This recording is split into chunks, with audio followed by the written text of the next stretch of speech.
Alright guys, welcome back to F1 News. After a couple of underwhelming years for the Belgian Grand Prix, it returned with a bang today with an absolutely remarkable race from start to finish. Multiple drivers, multiple teams could have won, but it ends with a Mercedes 1-2 in unprecedented fashion. Just a couple of days ago, they were talking about their upgrades they brought to Spa. They had not worked as intended, but they had the fastest race car today, and by a mile, the car with the best tyre management. That allowed George Russell to do what looked absolutely unthinkable, but Lewis Hamilton says he could have easily done the same thing if it wasn't for the strategy that potentially compromised him. Is there more to this than what initially meets the eye? Simply a good call on Russell's side, or is Hamilton right to feel aggrieved at the team going against what he might have wanted and potentially costing him the victory in favour of his teammate who is staying there for next season and potentially beyond? Very much interested in your thoughts in the comments below. Hit the like button if you enjoy, subscribe if you're new. Today was also a massive day for Sergio Perez because the rumours are that on Monday, as in tomorrow, Red Bull will hold a meeting to determine whether Perez stays or whether he goes.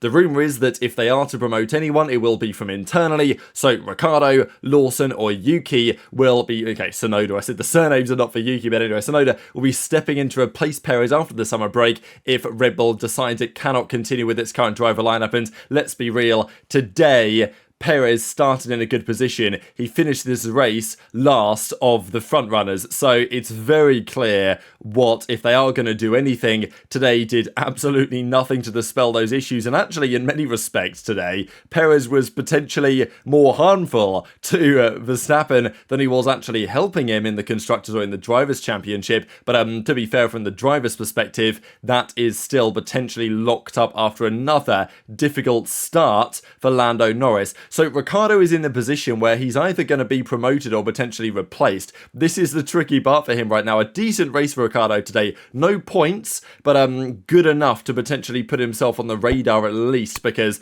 I think at this point you've got to argue the Ricciardo punt is probably worth the attempt. The issue is if Ricciardo doesn't get the drive and they give it to Tsunoda or Lawson mid-season for the Red Bull seat, Ricciardo might be gone, because if he doesn't get the Red Bull drive now, they might feel like, well, it's, we've got to promote somebody else and potentially Lawson's going to be that guy. So, apparently Red Bull, they want to give Lawson a seat. They don't want to keep Ricciardo at V-carb or RB, whatever you want to say. So the options are effectively go to Red Bull for Perez, as in now, or get fired and you're out of the sport over the next couple of rounds. Anyway, the Grand Prix gets underway. This, of course, the formation lap, and it was obviously a hot day, different conditions to what we had before, so the barn door rear wing the Red Bull had on was potentially not going to be as strong in the Grand Prix as it was in qualifying. Of course, wet conditions where the advantage was there. Verstappen would have to make hay from P11. That was going to be a challenge. And this, though, was the start of the Grand Prix. So this is actually as they pulled away. Hamilton is the one with a really good start here. Gets up on Perez, was alongside, potentially even ahead.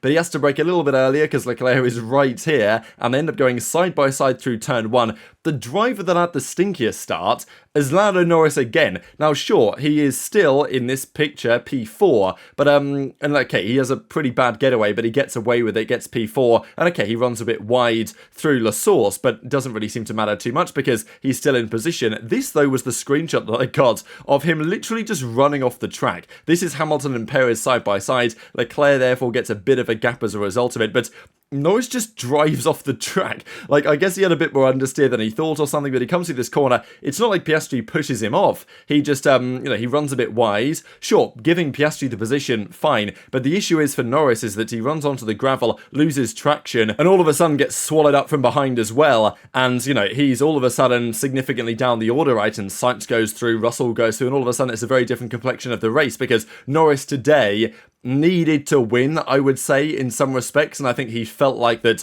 a win was, at very least a podium or a top two was definitely necessary. I thought that he'd have a very good chance of doing so. The McLaren did have good pace today, certainly in the hands of Oscar Piastri, but again, tough one for Norris, and part of it was strategy, part of it was his own fault, of course, with the error at the first corner. But this is Hamilton up on Perez, up on obviously Piastri at this point, right, after getting past Norris, who was disappearing into the background after the issue, and it looks like, maybe Perez is going to get the run onto Hamilton here, but of course Hamilton also gets to slipstream Leclerc. He holds on for that second place, overtaking Perez off the start, and obviously a massively important start for Hamilton there, and of course bad news for Perez as well. This is Max Verstappen making up about 4 places on the first 2-3 laps.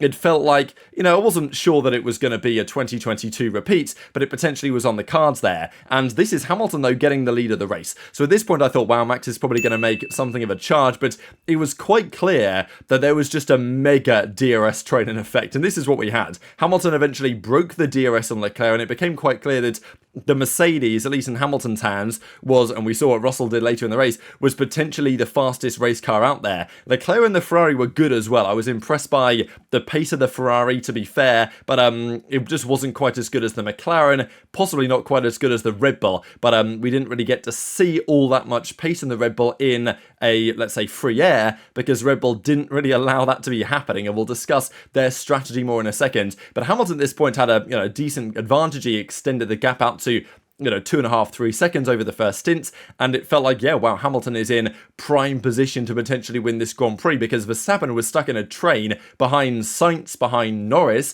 and, you're not really going to pass Norris in a straight fight, especially because Norris had a pretty small rear wing that was giving a nice bit of straight line speed down the straight. So here's Verstappen trying to chase down Norris here. He had a bit of a tussle Norris with Sainz, and that allowed Verstappen back into the picture, but it was still pretty difficult to imagine Verstappen was really going to make much of a charge here. So on lap 10 or 11, he decides to pull into the pits, goes for the undercut on Norris, and that just leaves Lando in a pretty precarious position where he just has to kind of stay out and take the pain. He stays out on the mediums for quite some time.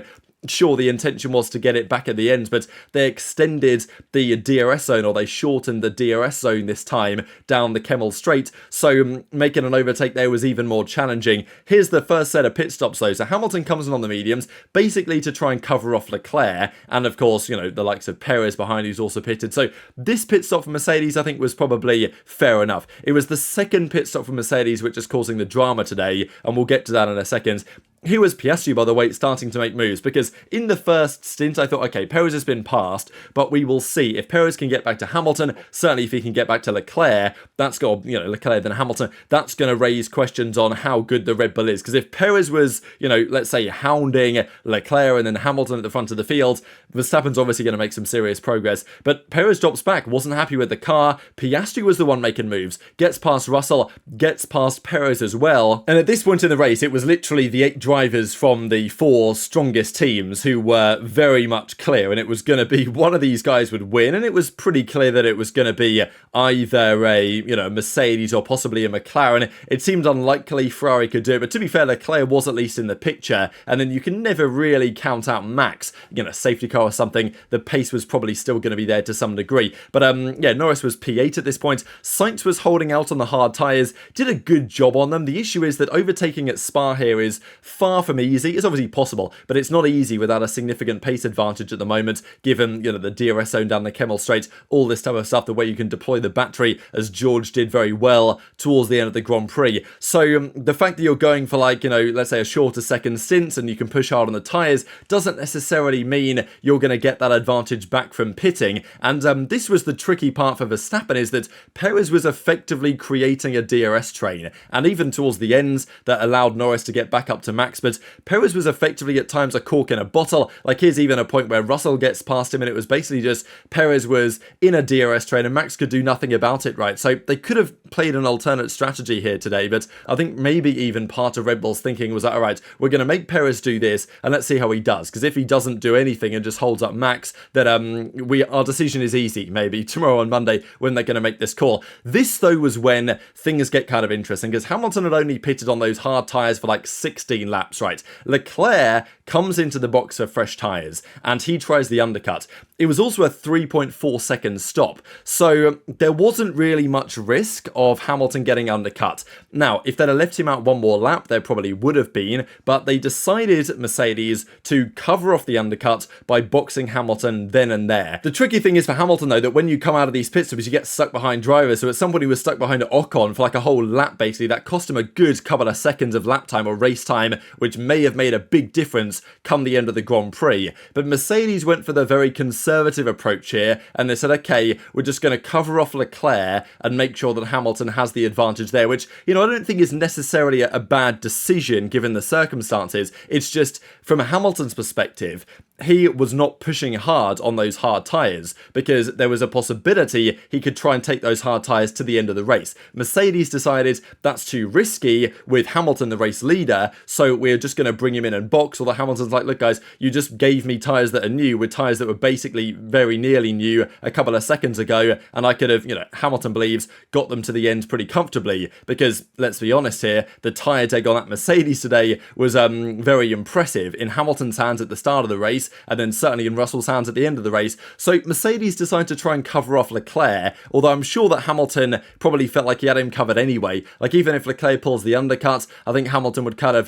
back himself to either hold on at the end of the race on the one stop or make the two stop if necessary and make the pass on track. Piastri, of course, comes in as well. So basically every team had to do a two stop today, but Mercedes and Russell were able to go for one. So Russell then, kind of says on the radio with the team, hey, how about we try the one stop here? Can we make it work? And obviously worth a punt at this point. Russell started P6, had decent pace, probably worth a try. Sainz wasn't able to do it, right? Just because he started on the hards, but he could only go 20 laps, so you're not going to do 24 laps on a medium realistically. And then Piastri was making moves. He takes down Leclerc, so Leclerc off the podium, unfortunately for him, and then he is chasing down the front runner. So Piastri on this final stint had mega pace, but the question was, would Hamilton be able to catch number one and then overtake Russell on track? Because Russell's advantage with 10 laps to go was roughly 6-7 seconds, so Hamilton needed to gain 7/10 a lap and then overtake. That was the challenge, and Hamilton made the gap up. There was no question as that Hamilton was catching. The question was, did he have the pace to overtake? Would he have enough tyres left? Would Russell be able to defend effectively? And sure, Hamilton made a couple of mistakes locking up and everything, but I think at this point he was probably kind of frustrated, Lewis, with the situation that Russell was in front of him on this one-stop strategy. I think they tried the same thing, didn't they, with Russell back at, was it Suzuka last year? That didn't work though, right? And, you can always argue that Russell is trying to find ways, whatever he can potentially do to beat his teammates, but, in some point that's kind of fair enough because that is kind of the point of being a racing driver, is to try and win at the end of the day. And this was the strategy they came up with. This was a phenomenal conclusion to the Grand Prix. I think we saw on lap like 42, it probably wasn't going to happen, right? There was just a bit too much pace. Russell's tyre management was too good. There was too much life left in those hard tyres. And George Russell from P6 wins the Grand Prix for Mercedes. I will just mention quickly an incredible statistic, by the way, on this, is that this is the first season since 1960. I'll say that again. The first year since 1960 for 64 years that we have had 4 different teams get a 1-2 finish. Of course, it happened with Red Bull at the start of the year. It very recently happened with McLaren, Ferrari, of course, earlier on, and now Mercedes also securing a 1-2. These were the overall classifications, though. Hamilton finished half a second down on Russell. Piastri closed up so quickly as well to the back of Hamilton after they were battling and wasn't far off getting even the win. It could have been possible, to be fair. Leclerc was in P4. Then Verstappen finished just behind Norris, who they had a big battle for a large part of the Grand Prix there. But Norris was not able to overtake Verstappen. That poor start and obviously the undercut really cost him. And, no overtaking was going to be happening, especially when there's no clean air and stuff. Then Perez ends up P8. That's pretty bad news for him. Ricciardo comes 11th. Alonso holds on for a couple of points. Ocon gets a point for Alpine, which was good going for him. And of course, Zhou retired in the early part of the race. But what a Grand Prix. It was super unpredictable, and it is incredible how entertaining Formula 1 can be when there's not just one guy winning all the time. Obviously, Max started P11 today after the penalty, so that was the challenge for him to overcome, and he did a pretty solid job in the circumstances. But Russell will be annoyed,